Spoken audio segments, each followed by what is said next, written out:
सुलेखा देवी गर्भवती थी। पूरे घर में खुशी का माहौल था। सुलेखा देवी और उनका परिवार गांव में रहा करते थे। उनकी एक छोटी सी राशन की दुकान थी जिससे उनकी रोजी रोटी चलती थी। हालांकि सुलेखा देवी के पिता एक सरकारी स्कूल के मास्टर थे, जिससे कि वह अपनी बेटी की मदद भी कर दिया करते थे। फिर सुलेखा देवी के घर एक बेटी का जन्म होता है। खुशी में सुलेखा देवी ने पूरे गांव में मिठाई बंटवाई थी, परंतु सुलेखा देवी के सासू माँ की चाहत थी कि उनके घर एक लड़के का जन्म हो। समय बीत गया और सुलेखा देवी फिर से गर्भवती हुई और उन्होंने एक लड़के को जन्म दिया।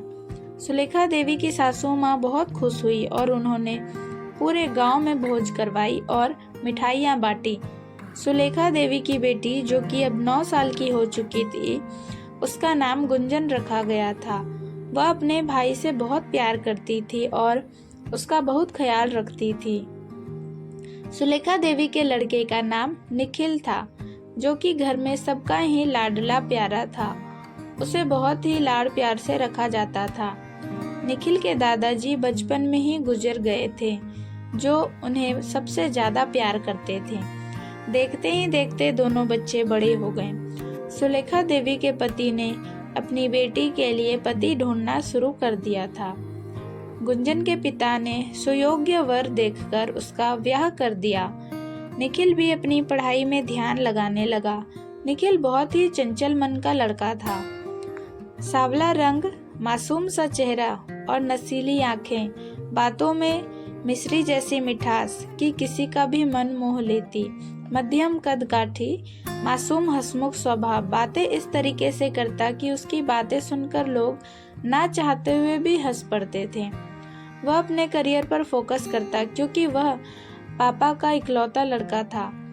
उसके पापा चाहते थे कि उसका बेटा उसका नाम रोशन करे। वह बहुत सारे क्षेत्र में अपने लक आजमाने लगा।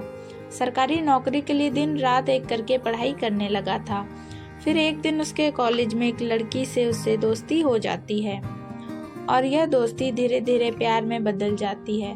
फिर दोनों साथ साथ घूमने जाते और खूब सारी बातें करते और लड़की हमेशा कहती थी कि पहले अपने करियर पर ध्यान दो, फिर हम दोनों अपनी मम्मी पापा से सारी सच्चाई बता देंगे, तो फिर वो हमारी शादी एक दूसरे से करा देंगे। दोनों छुप छुप कर मिलते थे और फिर उन्होंने कभी सोचा भी नहीं था कि जिंदगी में ऐसे मोड़ आएंगे।